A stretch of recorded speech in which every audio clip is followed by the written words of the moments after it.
Hello friends, तो आज हम देखेंगे कोड कन्वर्टर के बारे में। तो कोड कन्वर्टर नाम से पता लग रहा है कि ये क्या काम करेगा। किसी एक कोड को कन्वर्ट करेगा किसी दूसरे इक्विवेलेंट कोड के अंदर, है ना। इक्विवेलेंट कोड के अंदर, है ना। तो ये किसी भी कोड को किसी दूसरे कोड के अंदर यहाँ पे कन्वर्ट करेगा।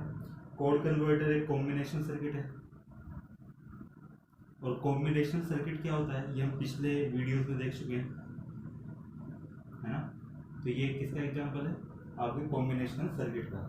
तो ये कोड है, मतलब कोड कन्वर्टर नाम से पता लग रहा है कि ये एक ऐसा कॉम्बिनेशन सर्किट है जो किसी एक कोड को किसी दूसरे इक्विवेलेंट कोड के अंदर कन्वर्ट करता है ना। तो ये काम करता है कोड कन्वर्टर। तो अब हम सबसे पहले देखते हैं binary to Gray code converter ना। बाइनरी भी एक कोड, मतलब एक कोड सिस्टम, मतलब जो नंबर आपका बाइनरी में होगा उस नंबर को हम देखेंगे इसमें।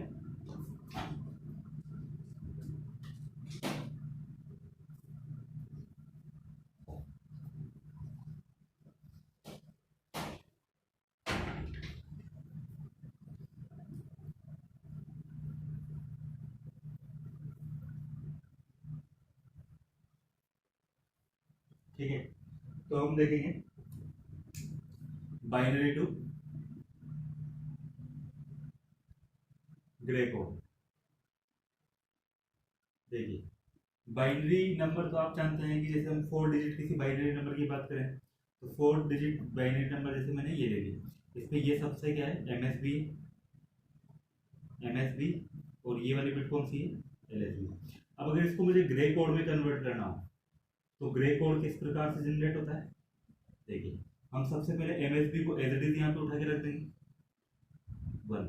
फिर इस वाली बिट और इस वाली बिट दोनों का एक्सोर ऑपरेशन लेंगे, और एक्सोर ऑपरेशन के बाद हम नेक्स्ट बिट आएगी हमारे पास यहाँ पर, है ना। तो देखिए 1 और 1 का एक्सोर ऑपरेशन क्या होता है, एक्सोर ऑपरेशन में ये होता है कि यदि दोनों बिट सेम है, यानी कि 1 1 या 0 0, तो इनका एक्सोर ऑपरेशन क्या होता है, 0।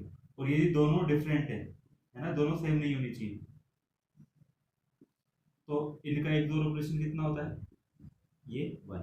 तो देखिए ये दोनों बिट कितनी है, 1 1 है, तो 1 1 का एक्सोर कितना हो जाएगा, 0। फिर नेक्स्ट 2 जो है आपके पास, तो नेक्स्ट 2 का हम एक्सोर ऑपरेशन करेंगे, तो 1 और 0 का एक्सोर ऑपरेशन करेंगे, तो यहाँ से हमें क्या मिलेगा, 1 और 0 का एक्सोर ऑपरेशन 1। फिर इसी प्रकार से हम नेक्स्ट 2 का करेंगे एक्सोर ऑपरेशन, तो ये एक्सोर ऑपरेशन करने पर हमारे पास क्या प्राप्त होगा, 0 1 का एक्सोर ऑपरेशन कितना होगा, 1। तो इस प्रकार से जो कोड बाइनरी नंबर सिस्टम में 1 1 0 1 था, वो ग्रे कोड में कितना कन्वर्ट हो गया, 1 0 1 1 में। इसी प्रकार से हम बाकी नंबर्स को भी क्या कर सकते हैं, इसमें कन्वर्ट कर सकते हैं। फॉर एग्जांपल यदि हम बात करें किसकी, यदि हम एक और नंबर यहाँ पर लेकर देखते हैं, तो यहाँ पर ध्यान इस बात का रखना है हमें कि जो एमएसबी नंबर है, फॉर एग्जांपल में जैसे 4 बिट एक और नंबर ले लेता हूँ 1 0 0 1 के, है ना। ये हमारा बाइनरी नंबर सिस्टम में है। अब इसको मुझे ग्रे कोड में कन्वर्ट करना है, तो ग्रे कोड में कन्वर्ट करने के लिए सबसे पहले आपका क्या काम होगा, जो एमएसबी बिट है, यानी कि जो लेफ्ट हैंड साइड पे जो बिट है, सबसे लेफ्ट मोस्ट जो बिट है, उसको मैं एज इट इज लिख दूंगा यहाँ पे। तो ये मैंने एज इट इज लिख दिया यहाँ पे 1। उसके बाद लेफ्ट से 2 2 उठाते चलेंगे ना, 2 2 बिट, इन दोनों का मैं क्या करूंगा, एक्सोर ऑपरेशन, इन दोनों का एक्सोर ऑपरेशन करेंगे और उसको इसकी नेक्स्ट बिट बनाएंगे। तो 1 0 का एक्सोर ऑपरेशन कितना होगा, 1। फिर उसके बाद नेक्स्ट 2 का फिर से मैं क्या करूंगा, एक्सोर ऑपरेशन, और इसको फिर मैं इसकी नेक्स्ट बिट बना दूंगा। तो 0 0 का एक्सोर ऑपरेशन दोनों स्वयं है, तो कितना हो जाएगा, 0। फिर आपके नेक्स्ट 2 बिट का मैं एक्सोर ऑपरेशन करेंगे, तो उससे हमें क्या कितना मिलेगा, 0 1 का एक्सोर ऑपरेशन 1। तो इस प्रकार से 1 0 0 1 जो बाइनरी कोड था वो किस में कन्वर्ट हो गया, ग्रे कोड में। तो ग्रे कोड में कितना हो गया, 1 1 0 1। तो इस प्रकार से हम बाइनरी नंबर को ग्रे कोड में कन्वर्ट कर लेते हैं ना। तो ये हमारा प्रोसीजर है, और इसी का यूज करते हैं हम ट्रूथ टेबल बनाएंगे इसके लिए ना। तो देखिए,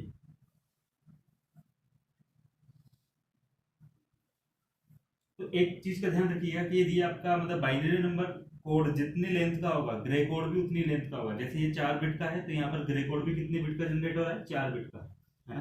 अब हम यहाँ पर इसके लिए ट्रूथ टेबल बनाएंगे। हम बाइनरी जो नंबर ले रहे हैं वो बाइनरी नंबर कितने बिट के ले रहे हैं, 4 बिट का, है ना। तो देखिए इधर मैंने क्या कर दिए, बाइनरी कोड है इधर ये, और इसको मैं कन्वर्ट कर रहा हूँ ग्रे कोड में। बाइनरी नंबर 4 बिट का है, तो इसके लिए मैंने बिट ले ली, जो एमएसबी बिट यानी कि जो लेफ्ट मोस्ट बिट है वो B3 है, फिर उसके बाद B2 है, फिर उसके बाद B1 है, और उसके बाद B0 है। इसी प्रकार से ग्रे कोड में जो जनरेट हो रहा है वो G3 है, फिर G2 है, फिर G1 है, और ये G0 इसकी क्या होगी, LSB बिट। देखिए क्योंकि ये 4 इनपुट बिट है तो कॉम्बिनेशन कितने बनेंगे, 16। तो 16 वो हम यहाँ पे कितना लिखेंगे, 0 1 0 1 0 1 0 1 0 1 1 2 3 4 5 6 7 8 9 10 11 12 13 14 15 16। इस प्रकार से हम इसको 16 कॉम्बिनेशन बनाएंगे यहाँ पर, है ना। तो देखिए अगली बार क्या होगा, 2 बार 0, फिर 2 बार 1, 2 बार 0, 2 बार 1, 2 बार 0, 2 बार 1, 2 बार 0, 2 बार 1। अगली बार 4 बार 0, फिर 4 बार 1, फिर 4 बार 0, फिर 4 बार 1, फिर 8 बार 0, फिर 8 बार 1। ठीक है, तो हम इन कॉम्बिनेशन के लिए देखते हैं यहाँ पे ग्रे कोड क्या जनरेट होगा ना।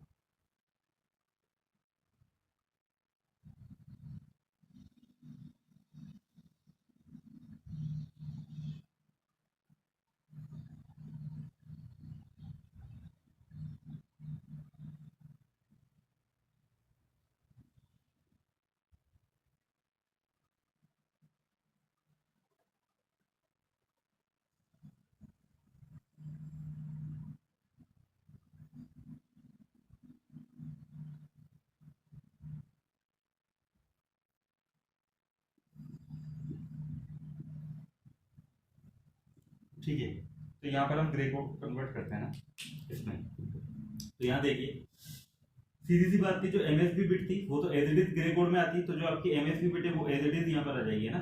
तो वही 8 बार 0, और फिर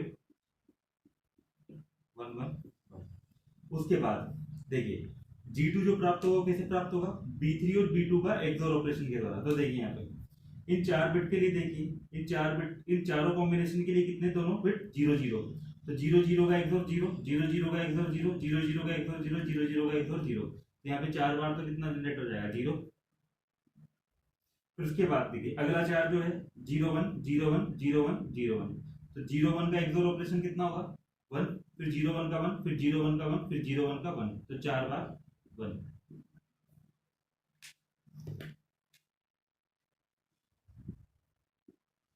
फिर उसके बाद देखिए 1 0 1 0 1 0 1 0, तो इनका XOR ऑपरेशन भी क्या होगा, 1।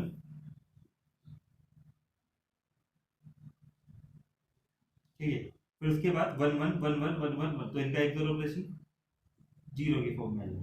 ठीक है, फिर उसके बाद हम G1 कैसे प्राप्त करेंगे, अगली 2 बिट का XOR ऑपरेशन करके। पहले हमने इन दोनों का XOR ऑपरेशन ले लिया B3 और B2 का, अब हम B2 और B1 का XOR ऑपरेशन करेंगे। तो देखिए 2 2 के पेयर में ये रिपीट होती जाएगी वैल्यू ना, जैसे इन दो मतलब शुरू के 2 कॉम्बिनेशन के लिए दोनों कितना 0 0 0 0, तो दोनों का XOR कितना हो जाएगा 0 0। फिर 0 1 0 1, तो दोनों का XOR ऑपरेशन 1 1, फिर 1 0 1 0, फिर 2 बार 1, फिर दो बार कितना प्राप्त होगा 1 1, तो फिर 0 0, फिर 0 0 0 0, तो 0 0, फिर 1 1 1 1, फिर लास्ट में कितना हो जाएगा आपके पास ये 0 0।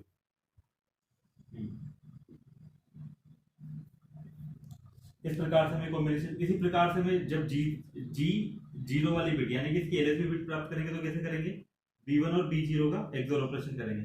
तो XOR ऑपरेशन कर दीजिए। देखो यहाँ पर अल्टरनेटली क्या होता है, 2 2 की बिट में हमको क्या प्राप्त होता रहेगा, देखो सबसे पहले 0 0 का XOR कितना होगा 0, फिर 0 1 का XOR कितना होगा 1, फिर 1 0 का XOR 1, फिर 1 1 का XOR 0, 0 0 दोनों सेम है तो फिर से 0, फिर 0 1 का 1, फिर 1 0 का 1, फिर 1 1 का फिर 0, फिर 0 0 का 0, फिर 1 1 0 0 1 1, फिर 0। तो इस प्रकार से हमें ये बाइनरी से ग्रे कोड या आपका कन्वर्जन होगा, और ये इसकी क्या है ट्रुथ टेबल। तो ट्रुथ टेबल हम इस प्रकार से बना सकते हैं इसकी, है ना। अब ये ट्रुथ टेबल सही बने तो इसके लिए हम एक्सप्रेशन पता करना चाहते हैं, तो K-मैप का भी उपयोग, वैसे हमें पता है कि हमने मैंने G3 कैसे जनरेट किया है, सिंपल B3 के रूप में। तो यानी कि जब मैं K-मैप बनाऊंगा और उसको सोल्व करूंगा G3 के लिए, तो G3 बराबर कितना आना चाहिए G3 बराबर आना चाहिए B3 के, है ना। फिर मैं जब इसके लिए G2 के लिए केएमएफ बनाऊंगा तो G2 की वैल्यू जो आनी चाहिए किसके बराबर आनी चाहिए, ये B3 XOR B2 होना चाहिए, क्योंकि मैंने G2 कैसे जनरेट किया है, B3 और B2 का XOR ऑपरेशन करके। ऐसे जब मैं G1 यहाँ पे निकालूंगा तो G1 कितना आना चाहिए, B2 और B1 का XOR ऑपरेशन। फिर G0 जब निकालेंगे तो ये B1 और B0 का XOR ऑपरेशन होना चाहिए।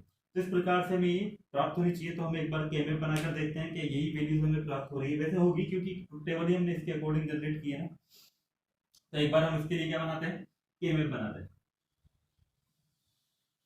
तो केएमएफ बनाने के लिए अभी हमारे पास यहाँ पे जगह नहीं है, क्योंकि तो हम क्या करें,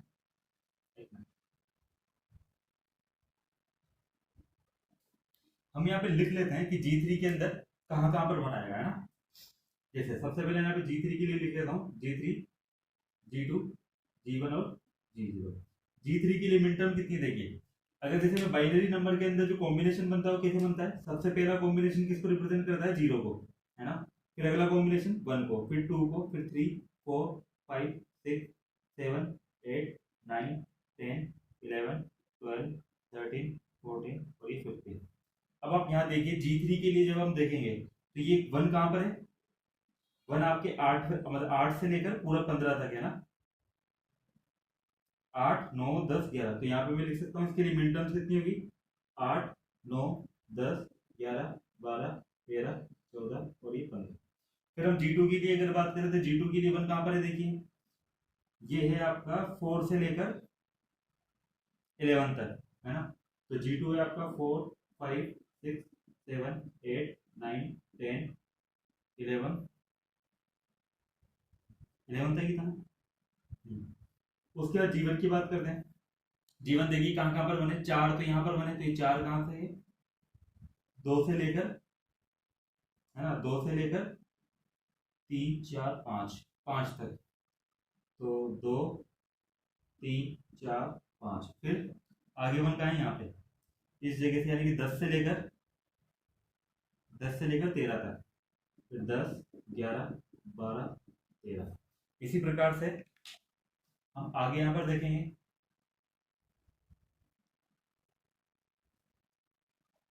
कि G0 कहाँ पर है, 1, 1 है ना। तो देखिए G0 0 वाले कॉम्बिनेशन के लिए कितना है, 0। फिर 1 वाले के लिए 1 है। फिर 2 वाले के लिए तो ये कितना है, 1, 2। फिर 3 और 4 के लिए नहीं होगा, 5 और 6 के लिए होगा। फिर 7 और 8 के लिए नहीं होगा, 9 और 10 के लिए होगा, 11 और 12 के लिए नहीं होगा, फिर 13 और 14 के लिए होगा, फिर 15 के लिए नहीं होगा, है ना। तो ये कॉम्बिनेशन प्राप्त होगा हमें। अब हम इसके लिए केएमएफ बनाए जाए।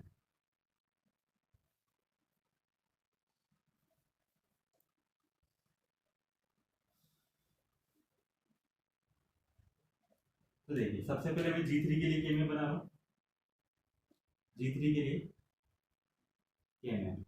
तो देखिए क्योंकि हमारे पास इनपुट बिट कितनी थी, 4, तो 4 के हिसाब से हमारे पास कॉम्बिनेशन के मतलब यहाँ पे केएमएफ कैसे बनेगा, ऐसे।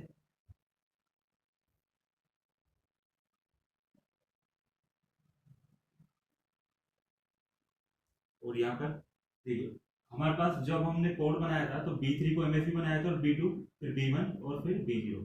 तो मैं दो दो के पेयर में मतलब MS मतलब लास्ट जो आपकी हायर ऑर्डर वाली जो बिट होगी, यानी कि जो मतलब जो दो मोस्ट सिग्निफिकेंट बिट होगी, तो उसको तो मैं इधर मतलब यहाँ पे उसके लिए मैं उसको मैं यूज करूंगा एज एक तरह से कॉलम वाइज, है ना। तो रो वाइज यूज करने के लिए मैं यहाँ पे लिखूंगा B3 और B2, और बची हुई 2 बिट को कॉलम वाइज यूज करेंगे ना, यानी कि इस प्रकार से। तो देखिए कॉम्बिनेशन कैसे बनता है, यहाँ पे 0, 0, 0, 1। फिर यहाँ पे 1, 0 नहीं आता है, 1, 1 आता है, फिर 1, 0 आता है। इसी प्रकार से यहाँ पे 0, 0, 0, 1 मतलब 1, 0 नहीं आएगा, 1, 1 आएगा, फिर 1, 0। इस प्रकार से यहाँ पर हमारे पास कॉम्बिनेशन है। अब आप यहाँ पर देखिए फर्स्ट कॉम्बिनेशन क्या था, 0, 0, 0, 1, जिसको हमने क्या बोला था, 0 कॉम्बिनेशन। फिर अगला क्या था, 0, 0, 0, 1, इसको हमने 1 बोला था। तो एक बार हम यहाँ पे ड्रॉ कर लेते हैं कि कहाँ पर 1 कहाँ पे 2 इस तरह से आएगा ना। तो यहाँ पर देखिए मतलब 0 होने के लिए B3 B2 कितना होना चाहिए, 0, और B1 B0 कितना होना चाहिए, 0, 0।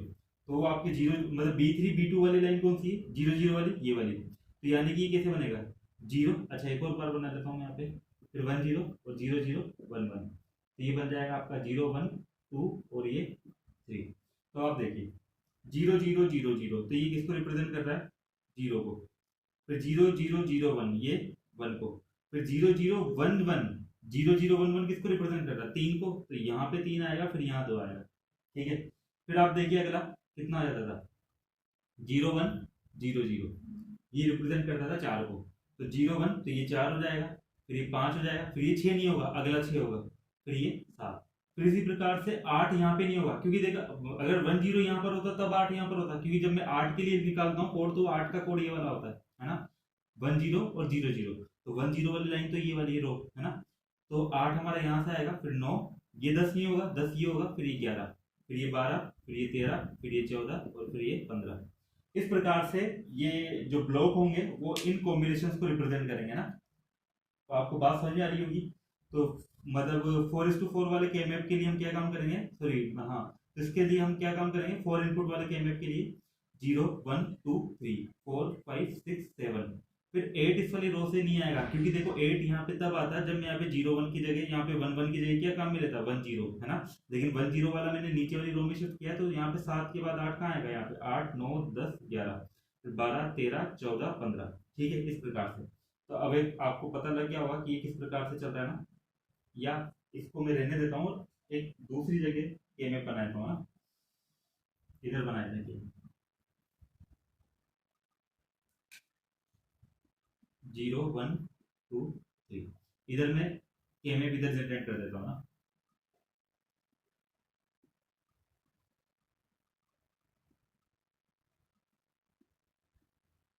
B3 B2 B1 B2 0 0 0 1 0, sorry 1 1 और ये 1 0 0 0 0 1 1 1 0। अब देखिए G3 के लिए हम यहाँ पे बना रहे के मैप,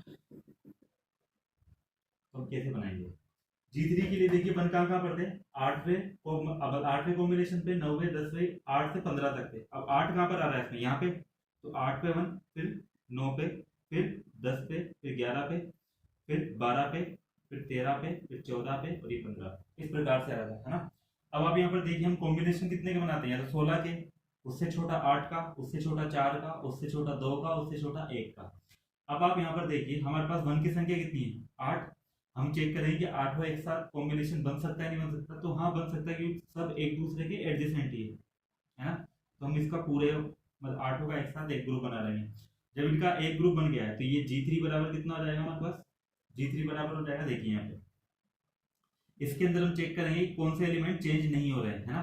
तो यहाँ पर देखिए यदि हम B1 B0 की बात करें, तो इन दोनों एलिमेंट के लिए B0 की वैल्यू कितनी है, 0, लेकिन इन दोनों एलिमेंट के लिए B0 की वैल्यू कितनी है, 1, तो चेंज हो गई वैल्यू। तो यानी कि B0 तो चेंज हो रहा है। B1 की बात करें, B1 इन दो एलिमेंट के लिए 0, लेकिन इन दो एलिमेंट के लिए कितना हो गया, 1, तो वापस से B1 भी चेंज हो गया। तो यहाँ देखिए B2 को चेक करते हैं, B2 की वैल्यू यहाँ पे 1 है, इन चारों कॉम्बिनेशन के लिए इन चारों 1 के लिए कितनी है, 1, और इन चारों 1 के लिए कितनी है, 0, तो B1 मतलब B2 भी चेंज हो गया। लेकिन जब आप B3 की बात करोगे तो सभी मतलब 8 1 के लिए कितना है, 1 ही है ना। तो B3 के लिए देखो इन चारों ब्लॉक के लिए भी कितना है, 1, और इन चारों ब्लॉक के लिए भी कितना है, 1, यानी कि पूरे ग्रुप के लिए ही B3 की वैल्यू कितनी है, 1। तो यानी कि G3 के एक्सप्रेशन में केवल B3 आएगा, लेकिन B3 की वैल्यू कांस्टेंट कितनी थी, 1, तो विदाउट इन्वर्जन क्या आएगा ना। तो इस प्रकार से G3 बराबर कितना मिलेगा, B3, और ये मिलना भी चाहिए था, क्योंकि हमने ट्रुथ टेबल इसी अकॉर्डिंग जनरेट की थी कि हम G3 को कितना रख रहे थे, मतलब B3 के बराबर ही हमने यहाँ पे रख दिया था। तो G3 बराबर कितना रहा, B3। इसी प्रकार से हम आगे इसमें पढ़ेंगे। अगला आप कैमरे बनाते हैं किसके लिए, G2 के लिए, है ना। तो G2 के लिए बनाकर देखते हैं। मैं यहाँ पर लिख देता हूँ कि G3 कितना आ गया हमारे पास, B3 के बराबर। G3 आ गया अपने पास B3 के बराबर। अब यहाँ पर अपन कैमरे बनाते हैं दोबारा से, तो कैमरे किस प्रकार से बनेंगे,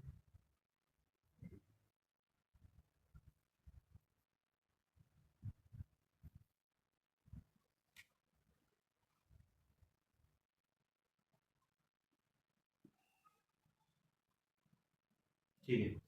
G2 के लिए देखिए, तो G2 के लिए 4 5 6 7, 4 5 6 7 कहाँ है, 4 5 6 7, 4 5 6 7, फिर 8 9 10 11, 8 कहाँ पर है, यहाँ पर आएगा, 8 9 10 11। अब यहाँ पर भी 8 1 है, लेकिन ये 8 1 एक दूसरे के एडजेसेंट नहीं है ना, ये 4 तो आपस में एडजेसेंट है, ये 4 भी आपस में मतलब एडजेसेंट है, लेकिन इन दोनों के बीच में ये वाला गैप आ गया है ना, तो हम 8 को एक साथ कंबाइन नहीं कर सकते हैं, हमें यहाँ दो दो के दो पेयर बनाने पड़ेंगे, एक ये वाला और एक ये वाला, और दोनों के लिए एक्सप्रेशन लिखना होगा। तो G2 बराबर कितना आ जाएगा, पहले इस 4 के लिए लिख लेते हैं कॉम्बिनेशन। देखिए इन चारों एलिमेंट यानी कि इन दो एलिमेंट की बात करें, इन दोनों ब्लॉक की बात करें, तो इसके अंदर B0 चेंज हो रहा है क्योंकि यहाँ पे 0 और यहाँ पे 1, तो चेंज हो जाएगा।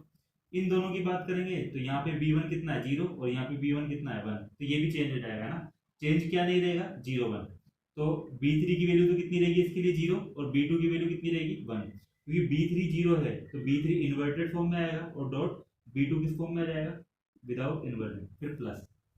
अगला देखिए ये वाला ग्रुप, इस वाले ग्रुप में भी आप देखिए कि यहाँ पर ये सारी वैल्यूज तो इन चारों एलिमेंट के लिए B1 और B0 की वैल्यू चेंज हो जाएगी, अनचेंज क्या रहेगा B3 और B2, B3 की वैल्यू कितनी रहेगी इन चारों के लिए 1 और B2 की वैल्यू कितनी रहेगी 0। भाई ये 1 0 जो वैल्यू है B3 B0 की, वो तो इस वाली रो के लिए ना, और हमारा जो जो ग्रुप आ रहा है वो भी इसी रो में आ रहा है पूरा, तो हर एक एलिमेंट के लिए B3 की वैल्यू 1 रहेगी और B2 की वैल्यू भी कितनी रहेगी 0। तो B3 की वैल्यू क्योंकि 1 है तो ये B3 नॉन इन्वर्जन फॉर्म में आ जाएगा और B2 0 है तो ये इन्वर्टेड फॉर्म में आ जाएगा। तो देखिए B3 बार डॉट B2 फिर प्लस B3 डॉट B2 बार, तो ये किसका एक्सोर, ये आपका एक्सोर ऑपरेशन हो गया किसका B2 और B3 के बीच में। तो इस प्रकार से हम यहाँ पे देखेंगे तो कितना आ जाएगा B2 एक्सोर कितना आ जाएगा B3। इसी प्रकार से हम अगला यहाँ पर देखेंगे कौन सा केमेप, हम केमेप बनाकर देखेंगे किसका G1 के लिए, ठीक है, तो हम G1 के लिए केमेप बनाकर देखते हैं।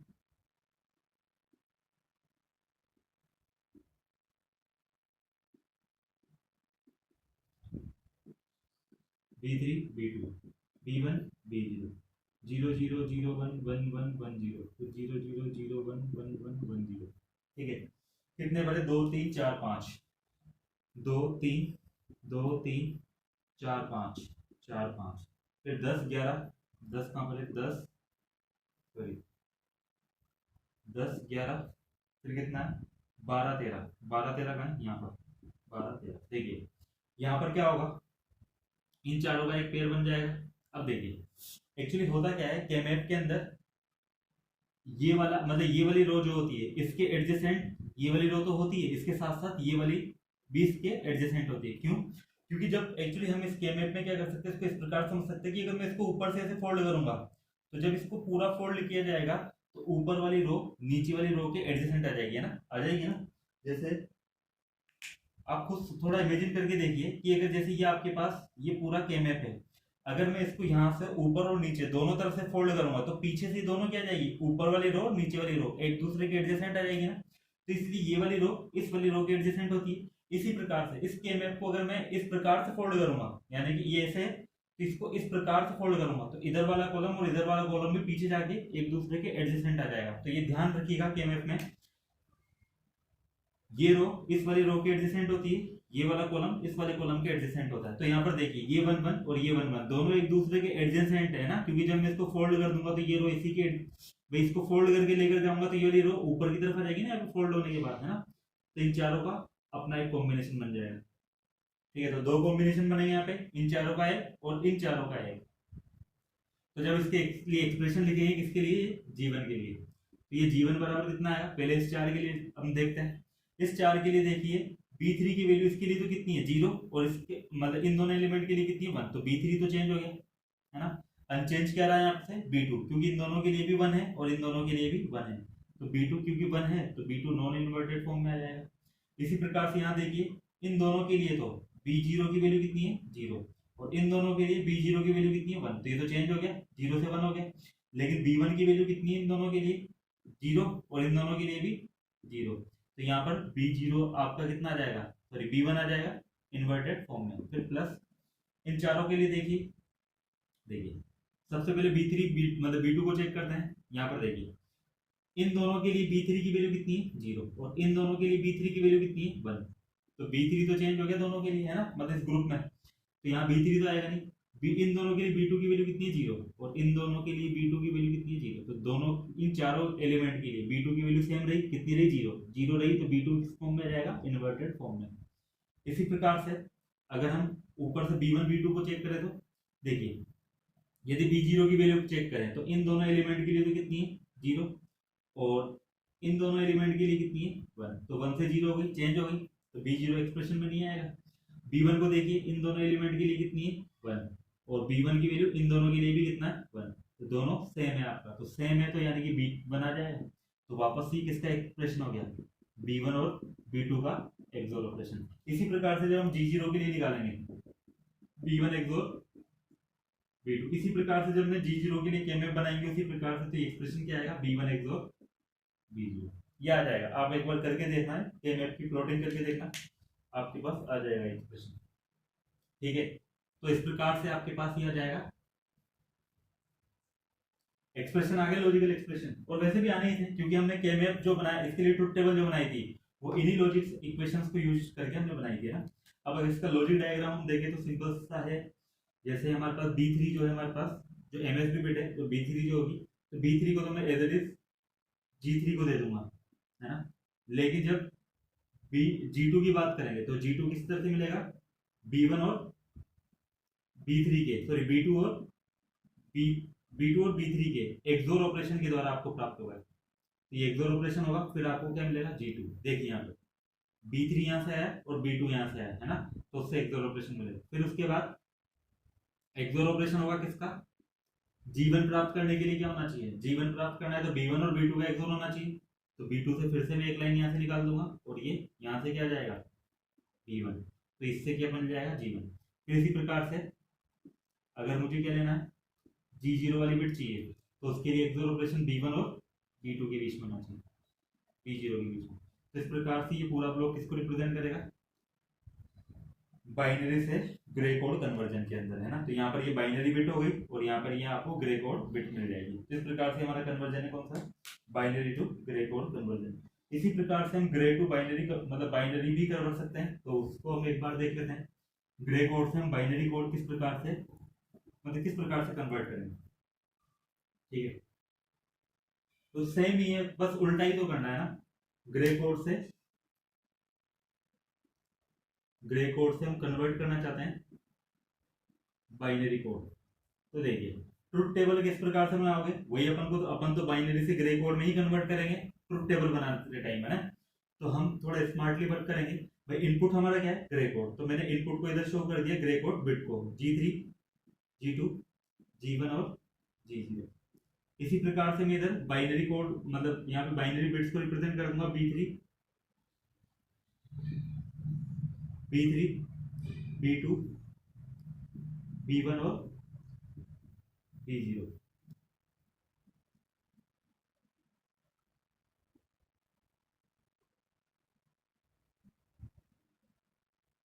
ठीक है, मैं क्या करूंगा, क्योंकि बाइनरी नंबर के अंदर मुझे कोड बनाना आसान है, यहाँ पे कॉम्बिनेशन ही तो बनाना है, तो मुझे पता है बाइनरी कोड क्या बनेगा क्रम से ना।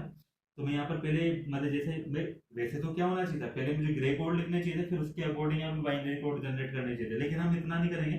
हम सीधे पहले ग्रे कोड सीक्वेंस में जमा देंगे, फिर उस वापस से, सॉरी मतलब बाइनरी कोड को सीक्वेंस में जमा देंगे, फिर इन बाइनरी कोड का कन्वर्जन कर देंगे ग्रे कोड के अंदर। ठीक है, तो यही काम करेंगे हम। 0 1 0 1 0 1 0 1 0 1 0 1, कितने हुए, 1 2 3 4 8 9 10 11 12 13 14 15 16। इस प्रकार से हम इसको पहले हम क्या बनाएंगे, बाइनरी कोड, है ना।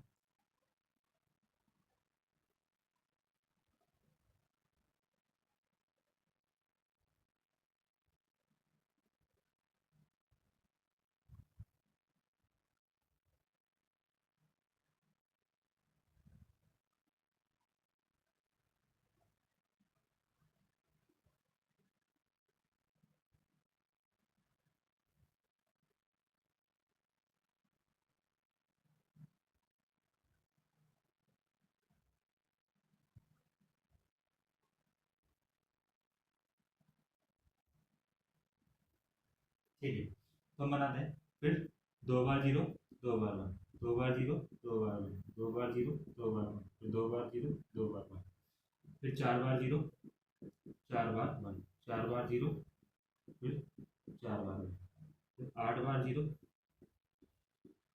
फिर 8 बार 1। अब देखिए बाइनरी से ग्रे कोड कैसे कन्वर्ट किया था, B3 को हम एलईडी रखते थे यहाँ पे, यानी कि B3 तो वही आ जाएगा 8 बार 0 और 8 बार 1। फिर G2 को कैसे जनरेट किया था, B3 और B2 के एक्सोर ऑपरेशन के द्वारा, तो इन दोनों का एक्सोर करेंगे तो 0। यहाँ पे देखिए 0 0 कितने ग्रुप के लिए, 4 ग्रुप के लिए, तो चारों का जब एक्सोर ऑपरेशन करेंगे तो कितना आएगा, मतलब यहाँ पे चारों कॉम्बिनेशन के लिए दोनों बिट क्या है, सेम ही है, तो एक्सोर ऑपरेशन करोगे तो 0 आ जाएगा। फिर ये देखिए यहाँ से लेकर पूरा यहाँ तक है ना, यहाँ से लेकर जो यहाँ तक है, यहाँ पर देखिए ये इन मतलब इन यहाँ पे इन कॉम्बिनेशन के लिए दोनों बिट डिफरेंट है, तो डिफरेंट होगी तो एक्सोर ऑपरेशन करने पे कितना आएगा 1 यहाँ तक। फिर उसके बाद देखिए आगे जितने भी कॉम्बिनेशन है दोनों के लिए बिट सेम है 1 1, तो एक्सोर ऑपरेशन करोगे तो 0। ठीक है, इसी प्रकार से G1 को लिए हम क्या करेंगे, B2 और B1 का एक्सोर करेंगे, तो देखिए इन दो ग्रुप के लिए कितना है, ये दोनों सेम है तो 0 0। फिर यहाँ से देखिए अगले 4 कॉम्बिनेशन देखिए, ये वाला ये वाला ये वाला ये वाला, इनमें दोनों बिट क्या है, डिफरेंट है ना, तो डिफरेंट होगी तो एक्सोर ऑपरेशन करने पे कितना आएगा 1। फिर अगले 4 कॉम्बिनेशन को देखिए 1 1 1 1 0 0 0 0, तो अगले 4 कॉम्बिनेशन में सेम है, तो अगले 4 के लिए फिर से कितना आएगा 0। फिर अगले 4 के लिए डिफरेंट है तो 1, फिर अगले 2 के लिए सेम है तो 0 0। फिर यहाँ पर देखिए इन दोनों फर्स्ट फिर G0 जनरेट करने के लिए B1 और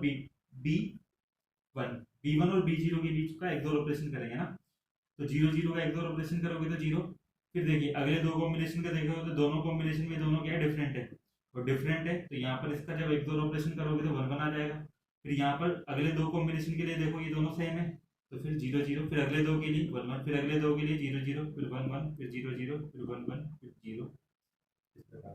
तो इस प्रकार से हम यहाँ पर करना में क्या था, ग्रे कोड से बाइनरी कोड में कन्वर्ट करना था, लेकिन ट्रुथ टेबल अब जैसे मैंने अगर ये ट्रुथ टेबल बना लिए है ना, तो कोई देखकर ये बता सकता है कि मैंने ग्रे कोड से बाइनरी कोड को लिखा है ना, ये हमारी सुविधा के अनुसार है। पहले मैंने मतलब यहाँ पे बाइनरी कोड जनरेट कर लिया और बाइनरी कोड को फिर ग्रे कोड कन्वर्ट कर लिया। अब मैं यहाँ पर एक तरह से मेथड में यहाँ पे दिमाग में रखने की मुझे जरूरत नहीं कि ग्रे कोड लिखूं फिर उससे बाइनरी कोड जनरेट करूं, मैंने पहले ही मतलब मुझे पता था बाइनरी कोड से ग्रे कोड कैसे जनरेट करते हैं, तो पहले मैंने बाइनरी कोड लिख लिया फिर उसके अकॉर्डिंग ग्रे कोड जनरेट कर दिया, तो इस प्रकार से हमारी क्या बन गई, ट्रुथ टेबल बन गई है ना, ट्रुथ टेबल बन गई। अब हमारे लिए इनपुट तो क्या है, अभी भी G3 G2 G1 G0 है, क्योंकि हमें ग्रे कोड को बाइनरी कोड में कन्वर्ट करना है, तो इनपुट तो हमारी यही लाइन रहेगी।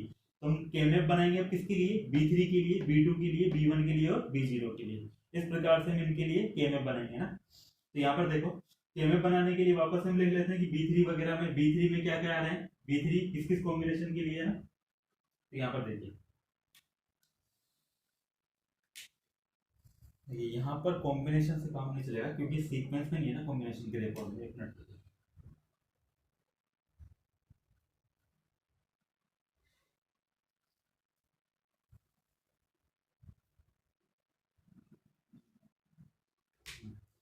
केमेट के लिए हम यहीं पर ही बना लेते हैं इसको भी ना, B3 के लिए मैं यहाँ पे क्या बना रहा हूँ, केमेट। B3 के लिए हम क्या बना रहे हैं, केमेट। तो देखिए B3 के लिए जब केमेट बनाएंगे 1 2 3 वापस यहाँ के लिखेंगे G3 G2 और यहाँ G1 G0 0 0 0 1 1 1 1 0, फिर 0 0 0 1 1 1 0।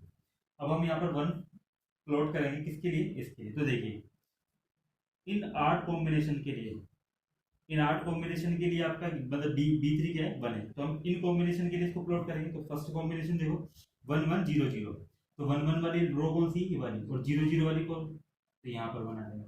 फिर उसके बाद 1 1 0 1, 1 1 वाली रो तो यही, और 0 1 वाली कॉलम ये वाली। फिर 1 हाँ 1 1 1 1, तो 1 1 वाली कॉलम ये, और 1 1 वाली रो ये, 1 1 वाली कॉलम ये, फिर 1 1 1 0 है तो वो ये है। उसके बाद देखिए 1 0 1 0, 1 0 वाली कॉलम कौन सी है, रो कौन सी, ये वाली, और 1 0 कहाँ पर है आपका पास, यहाँ पे, तो ये। फिर उसके बाद 1 0 1 1, 1 0 1 1 ये रहा, 1 0 ये रहा, और कॉलम 1 1 ये रही। फिर 1 0 0 1, 1 0 वाली रो ये रही, और 0 1 वाली कॉलम ये रही। फिर 1 0 0 0, 1 0 तो ये, और 0 0 ये। इस प्रकार से ये, तो यहाँ 8 कॉम्बिनेशन बनेंगे। जब आप इसको यहाँ पर देखोगे तो क्या चेंज नहीं रहा, देखो G1 G2 तो हर एक इन दो मतलब यहाँ पर एलिमेंट में चेंज हो रहे होंगे, क्योंकि जैसे फॉर एग्जांपल जैसे मैं इन दोनों एलिमेंट की बात करूँ तो इन दोनों के लिए G0 की वैल्यू चेंज हो गई, ये 0 थी पहले और इनके लिए 1 हो गई। अब मैं इस वाले एलिमेंट और इस वाले एलिमेंट की बात करूँ तो इसके लिए तो G1 की वैल्यू कितनी है 0 और इसके लिए 1, तो ये भी चेंज हो गया। यहाँ पर देखिए इन चारों एलिमेंट के लिए G2 की वैल्यू कितनी है 1 और इन चारों के लिए कितनी है 0, तो ये भी चेंज हो गया। लेकिन जब G3 की वैल्यू देखेंगे तो इन चारों के लिए भी कितना है 1 और इन चारों के लिए भी कितना है 1, तो दोनों ही जगह यहाँ पे 1 1 है, यानी कि पूरे 8वें एलिमेंट के लिए G3 सेम है। G3 सेम है तो B3 के एक्सप्रेशन में केवल ये आएगा, तो इस तरह से हमें B3 कितना मिलेगा, सिंपल B3 मिल जाएगा हमें G3 के बराबर। ठीक है, तो ये B3 का क्या था के में। अब हम यहाँ पर देखेंगे किसके लिए एक्सप्रेशन के में बनाएंगे, हम के में बनाएंगे अगले वाले आउटपुट बिट के लिए यानी कि B2 के लिए। तो अब देखिए B2 के लिए के में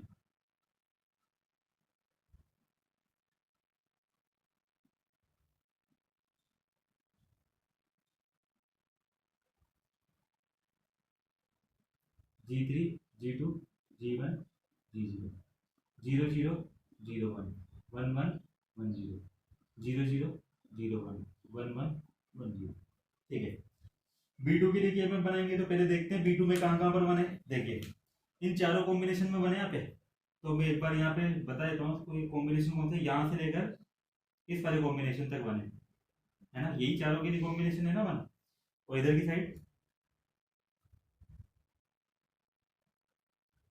इधर की साइड देखिए वन कहाँ पर है, लास्ट 4 कॉम्बिनेशन के लिए, यानी कि यहाँ से लेकर यहाँ तक। तो ये हमें प्लॉटिंग करनी है। तो देखिए सबसे पहले हम चारों की प्लॉटिंग कर लेते हैं। सबसे पहला क्या है 0 1 1 0, 0 1 वाली रो कौन सी है ये वाली, और 1 0 वाली 1 0 वाली ये वाली, तो यहाँ पे बना जाएगा। फिर 0 1 1 1, 0 1 ये रहा और 1 1 ये रहा। फिर 0 1 0 1, 0 1 वाला ये रहा और 0 1 ये रहा, तो यहाँ से फिर इसी तरह से 0 1 0 0, 0 1 ये रहा और 0 0 ये रहा, तो यहाँ पे इसी प्रकार से यहाँ पर देखिए 1 0 वाली रो चाहिए हमें। यहाँ पे देखो यहाँ पे चारों कॉम्बिनेशन के लिए कौन सी चाहिए 1 0 1 0 1 0 1 0, तो रो तो हमारी कौन सी हो जाएगी 1 0 वाली, और एलिमेंट कौन से हो गए देखिए 0 0 0 1 1 1 1 0, तो ये चारों एलिमेंट आपके इस टाइप से। ठीक है, अब हम यहाँ पर देखिए क्या काम कर सकते हैं, वापस इसके लिए कॉम्बिनेशन बनाएंगे। तो कॉम्बिनेशन बनाएंगे तो ये एक 4 कॉम्बिनेशन बनेगा और ये 4 का ये एक अलग यहाँ पे कॉम्बिनेशन बनेगा। इसके लिए एक्सप्रेशन लिखते हैं, किसके लिए बना रहे हैं B2 के लिए। तो B2 बराबर कितना हो जाएगा यहाँ से, देखिए जब इन 4 की बात करेंगे तो ये G1 G0 तो इन आपके चारों एलिमेंट के लिए चेंज हो जाएंगे वापस से। फॉर एग्जांपल जैसे इन दो एलिमेंट की बात करूं मैं, तो G0 की वैल्यू यहाँ 0 है और यहाँ इसके लिए 1 है, तो वो चेंज होगी। इस एलिमेंट और इस एलिमेंट की बात करूं तो G1 की वैल्यू यहाँ पर 0 है और यहाँ पे कितनी 1, तो G1 और G0 इन चारों एलिमेंट के लिए सेम नहीं है, वो चेंज हो रहे हैं ना। तो चेंज क्या नहीं हो रहे हैं, यहाँ पर देखिए इन चारों एलिमेंट के लिए G3 की वैल्यू कितनी है 0 और G2 की वैल्यू कितनी है 1, ये सेम है दोनों के लिए, है ना। इन चारों एलिमेंट के लिए G3 की वैल्यू 0 रहेगी, इन चारों के लिए G2 की वैल्यू कितनी रहेगी 1, है ना। तो क्योंकि यहाँ पे कितना G3 0 था इसलिए G3 डॉट कितना आ जाएगा G2। फिर इनके लिए देखो इन चारों के लिए तो वापस ये G1 G0 तो चेंज हो जाएगा, लेकिन ये जो ये है ये G3 की वैल्यू कितनी रहेगी 1 इनके लिए और G2 की वैल्यू कितनी रहेगी 0। तो G3 की वैल्यू क्योंकि 1 रहेगी तो ये नॉन इन्वर्टेड फॉर्म में, और G2 0 है तो ये इन्वर्टेड फॉर्म में आ जाएगा। ये B2 कितना आ गया G3 एक्सोर कितना ये G2। अब देखिए B3 किसके बराबर आया था G3 के, तो मैं यहाँ G3 को क्या लिख सकता हूँ B3 लिख सकते हैं। तो यहाँ पर मैंने इसको लिख दिया ये B3 एक्सोर G2 इस फॉर्म में मुझे प्राप्त हो रहा है, यानी B2 किस फॉर्म में प्राप्त हो रहा है मुझे B3 एक्सोर G2 की फॉर्म में। ठीक है, B3 एक्सोर G2 की फॉर्म में प्राप्त हो रहा है। अब इसी प्रकार से हम के में बनाएंगे किसके लिए B1 के लिए। तो एक बार B1 के लिए के में बनाकर देखते हैं।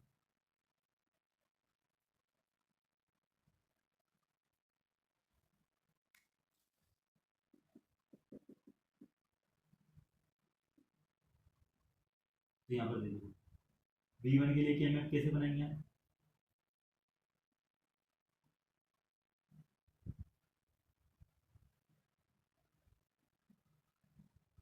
G3 G2 G1 G0 0 0 0 1 1 1 1 0 0 0 0 1 1 1 1 0। अब यहाँ प्लॉटिंग करते हैं एक बार हम, है ना 1 1 की प्लॉटिंग करेंगे किसके लिए B1 के लिए देखिए B1 कहाँ पर बने, इन दो एलिमेंट के लिए, फिर इन दो एलिमेंट के, तो ये दो एलिमेंट कौन से, इन दोनों के लिए, फिर इन दोनों के लिए, फिर इन दोनों के लिए, फिर लास्ट के दोनों के लिए। इस प्रकार से हमारे पास ये वन कॉम्बिनेशन बनता है। तो सबसे पहले इन दोनों को प्लॉट कर लेते हैं। ठीक है, दोनों को प्लॉट करने के लिए यहाँ पे देखिए जी मतलब यहाँ दोनों कॉम्बिनेशन के लिए दोनों कितने 0 0 है ना, और आगे कितना है 1 1 और 1 0। तो 0 0 वाली रो कौन सी होगी, ये वाली। और पहले कॉम्बिनेशन के लिए G1 G0 कितना चाहिए 1 1, तो G1 G0 कितना है 1 1। फिर अगले वाले के लिए G1 G0 कितना है 1 0, तो ये 1 0 इस प्रकार से। फिर यहाँ पर देखिए इन दोनों के लिए G2 G3 G2 तो कितना है 0 1 0 1, तो 0 1 वाले G2 मतलब G3 G2 के लिए 0 1 कहाँ पर है, यहाँ पर है, यानी कि ये वाली रो। इसमें देखिए 0 1 और 0 0 चाहिए, तो 0 1 तो ये और 0 0 यहाँ पर ये। फिर अगला कॉम्बिनेशन 1 1 1 1 1 1 1, यानी कि G3 G2 की मतलब जो वैल्यू 1 1 है वो किस रो में, इस वाली रो में। तो इस वाली रो के अंदर हम क्या ढूंढेंगे 1 1 1 1 और 1 0, तो 1 1 और 1 0 कहाँ पर है, ये 1 1 और ये 1 0। ठीक है, फिर अगला यहाँ पर देखिए कॉम्बिनेशन 1 0 और 1 0 1 0 1 0 वाली को रो कौन सी, ये वाली। अब यहाँ पर देखिए कितना चाहिए 0 1 और 0 0, तो 0 1 तो ये और 0 0 ये। तो यहाँ पर देखिए, अब आप यहाँ पर देखिए यहाँ पर हमारे पास 4 4 का कॉम्बिनेशन नहीं बन सकता है, क्योंकि ये दो इन दोनों के भी एडजेसेंट नहीं, ये दोनों इन दोनों के भी एडजेसेंट, ये दोनों बन अगर यहाँ पर होते तो ये चारों एडजेसेंट हो जाते हैं ना। इसी प्रकार से ये दोनों बन यहाँ पर होते तो ये चारों भी आपस में एडजेसेंट हो जाते, लेकिन अभी ये कोई से भी चार कॉम्बिनेशन आपस में या ब्लॉक आपस में एडजेसेंट नहीं है, तो हम यहाँ पे दो की ही पेयरिंग करेंगे इस प्रकार। ठीक है, तो यहाँ से B1 का एक्सप्रेशन कितना आ जाएगा, हमको थोड़ा सा B1 का एक्सप्रेशन फर्स्ट टू के लिए देखो, इन दोनों एलिमेंट के लिए G3 और G2 की वैल्यू सेम है, दोनों के लिए 0 0 है, यानी कि G3 डॉट G2 भी इन्वर्टेड फॉर्म में। अब इन दोनों में से क्या अनचेंज है, देखो इस वाले एलिमेंट के लिए G1 कितना है 1, और इस वाले एलिमेंट के लिए भी 1, तो डॉट G1 G0 को चेक करते हैं, यहाँ पे इसके लिए 1 और इसके लिए 0 तो आएगा नहीं वो, फिर प्लस। इसके लिए देखिए G3 और G2 की वैल्यू कितनी है 0 1, तो G3 डॉट G2 डॉट। अब इन दोनों एलिमेंट के लिए यहाँ पर देखिए G1 की वैल्यू कितनी है 1, और G और इसके लिए भी कितनी है 0 है ना, G1 की यहाँ पर वैल्यू भी 0 है, यहाँ पर वैल्यू 0 है, तो G1 इन्वर्टेड फॉर्म में आ जाएगा, जबकि यहाँ G0 दोनों के लिए चेंज हो गया है। इन दोनों के लिए देखिए प्लस G2 G3 की वैल्यू कितनी है 1 1 दोनों एलिमेंट के लिए, तो G3 डॉट G2। फिर ऊपर से देखते हैं G1 की वैल्यू इसके लिए कितनी है 1 और इसके लिए भी 1, तो डॉट G1। फिर प्लस सॉरी एक बार इसको G0 को भी देख लेते हैं, इसके लिए कितना है 1 और इसके लिए 0, तो चेंज हो गया। इसके लिए देखिए G3 G2 की वैल्यू कितनी है 1 और 0, दोनों एलिमेंट के लिए सेम रहेगी ना, तो यानी कि G3 डॉट G2 बार। G2 बार क्यों आया, क्योंकि G2 की वैल्यू कितनी है 0 है ना। फिर अब आप यहाँ पर देखिए किसकी वैल्यू सेम रह रही है, ये देखना है हमको है ना। इस वाले एलिमेंट के लिए G1 की वैल्यू कितनी है 0, और इस वाले एलिमेंट के लिए G1 की वैल्यू कितनी है 0, तो G1 भी क्या है सेम रहा, तो G1 बार। लेकिन G0 की बात करोगे तो यहाँ पर 0 और यहाँ पर 1, तो वो चेंज हो गई आपकी है ना। तो आप यहाँ पर देखिए, तो हम यहाँ पर अब देखते हैं कि किस प्रकार से हमारे पास यहाँ पर वैल्यूज आ रही है ना। तो यहाँ पर देखिए यदि हम इन दोनों कॉम्बिनेशन को देखें तो दोनों में से G1 बार कॉमन आ जाएगा, इन दोनों को देखेंगे तो G3 कॉमन आ जाएगा ना, तो B1 बराबर कितना हो जाएगा G3 बार डॉट, मैंने यहाँ पे कॉमन निकाल लिया, और ये क्या लिखा हुआ है G2 इन्वर्टेड G1, फिर plus G2 dot G1 inverted, फिर प्लस यहाँ से G3 को बाहर निकाल लिया, तो अंदर क्या बचेगा G2 डॉट G1, फिर plus G2 inverted G1 inverted. देखिए यदि इस ब्लॉक को देखें तो हम बताइए G1 और G2 का एक्सोर लिखा हुआ है, और इसको देखें ये दोनों बार एक ही तरफ है, तो ये G1 और G2 का क्या है एक्सोर ऑपरेशन। तो ये B1 बराबर कितना हो जाएगा हमारे पास G3 बार डॉट, ये कितना हो जाएगा G2 एक्सोर G1, फिर प्लस ये कितना आ जाएगा G3 डॉट G2 एक्सोर G1। अब देखिए यदि G2 एक्सोर G1 को मैं C बोल दूं तो ये क्या लिखा हुआ है G2 इन्वर्टेड डॉट C फिर प्लस G3 डॉट C बार। तो ये वापस से G3 और C का क्या हो जाता है, एक्सोर ऑपरेशन हो जाता। तो B1 की वैल्यू कितनी हो जाती है यहाँ से, तो यहाँ से B1 की वैल्यू जाती है आपके पास कितनी, ये G2 ये G3 का एक्सोर होता है किसके साथ, C के साथ, और C किसको माना था हमने, G2 और G1। ठीक है, देखिए G3 को मैं लिख सकता हूँ कितना, G3 को कितना लिख सकते हैं, B3 के बराबर। तो B1 कितना हो जाएगा, B3 एक्सोर G2 एक्सोर G। अब आप यहाँ पर देखिए B2 की वैल्यू हमने कितनी निकाली, B3 और G2 का एक्सोर, G2 और B3 का एक्सोर, तो मैं इसको क्या नाम दे सकता हूँ, B2। तो B1 की वैल्यू कितनी आ गई, ये B2 एक्सोर G1। तो B1 की वैल्यू कितनी आ जाएगी आपके पास, B2 एक्सोर G1। ठीक है, तो वैल्यू कितनी आ जाएगी, B2 एक्सोर G1। इसी प्रकार से हम किसको सोल्व करेंगे, B0 को सोल्व करेंगे। आप केमेप बनाना, यहाँ पे कुछ एक्सप्रेशन बनेंगे, जिस प्रकार से हमने इसको सिंप्लीफाई किया है उसी प्रकार से सिंप्लीफाई होगा। और जब ये सिंप्लीफाई हो जाएगा, है ना, तो मैं सीधे ही आपको बता रहा हूँ कि G0 का एक्सप्रेशन कितना आएगा, सॉरी B0 का एक्सप्रेशन कितना आएगा जब हम इसको पूरा सिंप्लीफाई करेंगे, है ना। केमेप बनाएंगे, इसके लिए केमेप के लिए ग्रुपिंग करेंगे, और ग्रुपिंग करके जब हम इसको सिंप्लीफाई करेंगे, तो सिंप्लीफाई करने पर हमें एक्सप्रेशन क्या प्राप्त होगा, B0 का, B0 में प्राप्त होगा ये G3 एक्सोर G2 एक्सोर G1 एक्सोर G0, ये प्राप्त हो जाएगा हमें। देखिए वापस से G3 को मैं कितना लिख सकता हूँ, B3 के बराबर। तो B0 कितना हो जाएगा, B3 एक्सोर G2 एक्सोर G1 एक्सोर G0। अब देखिए ये B3 और G2 का एक्सोर जो है वो B2 के बराबर है, तो मैं इसको लिख सकता हूँ B2 एक्सोर G1 एक्सोर G0। अब B2 और G1 का जो ऑपरेशन है वो B1 के बराबर है, तो मैं इसको लिख सकता हूँ B0 बराबर B1 एक्सोर G1। इस प्रकार से मुझे इसकी वैल्यू कितनी प्राप्त होगी, B1 एक्सोर G1। इस प्रकार से हमें ये वैल्यूज प्राप्त हो जाएगी, ये लॉजिकल एक्सप्रेशन प्राप्त हो जाएगा किसके लिए, बाइनरी कोड की बिट्स के लिए। जब हमें इनके लिए लॉजिकल एक्सप्रेशन प्राप्त हो गया है, तो इसके लिए फिर हम क्या बना देंगे, लॉजिक डायग्राम।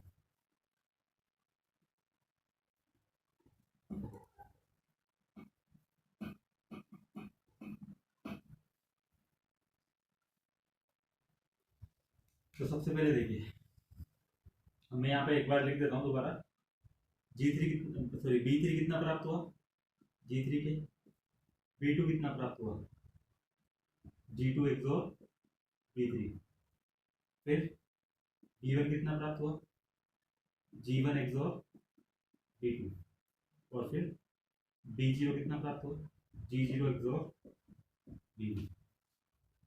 तो वापस से इनपुट लाइन मेरे पास कौन सी थी, G3, इससे मुझे सीधा क्या मिल गया, B3। ठीक है, फिर मैंने एक, क्योंकि मुझे एक्सोर ऑपरेशन करना है B2 प्राप्त करने के लिए, तो B2 प्राप्त करने के लिए मैंने ये एक्सोर ऑपरेशन प्राप्त कर लिया, यहाँ पे एक्सोर गेट लगा दिया, तो इसका आउटपुट मैंने यहाँ पे B2 को दे दिया। अब B2 पे क्या क्या लगना चाहिए, एक तो G2, तो G2 तो मैंने एज इट इज लगा दिया वाला ये रहा, और दूसरा क्या मिलना चाहिए था, B3 चाहे मैं यहाँ से लूँ चाहे यहाँ से लूँ, क्योंकि B3 और G3 दोनों तो सेम है ना, तो मैं सीधा इसी लाइन से यहाँ पे लगा दिया, ये B3 मिल जाएगा, B2 मिल गया। अगला एक्सोर ऑपरेशन किस किस के बीच में होगा, अगला एक्सोर ऑपरेशन होगा B2 और G1 के रूप में, तो G1 तो मैंने यहाँ पे लगा दी, और B2 कहां से लूंगा मैं, यहां से नहीं लेंगे इधर से, क्योंकि B2 तो भी ये वाला है, इस प्रकार। ठीक है, अगला एक्सोर ऑपरेशन किसके बीच में होगा,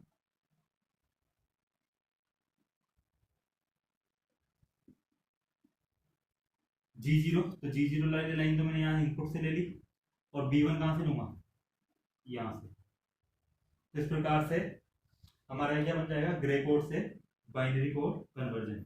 इस प्रकार से हमारे कोड कन्वर्जन है ना, जिसमें हमने क्या देखा, बाइनरी कोड से ग्रे कोड में किस प्रकार से कन्वर्ट किया जाता है, और ग्रे कोड से बाइनरी कोड में किस प्रकार से कन्वर्जन किया जाता है।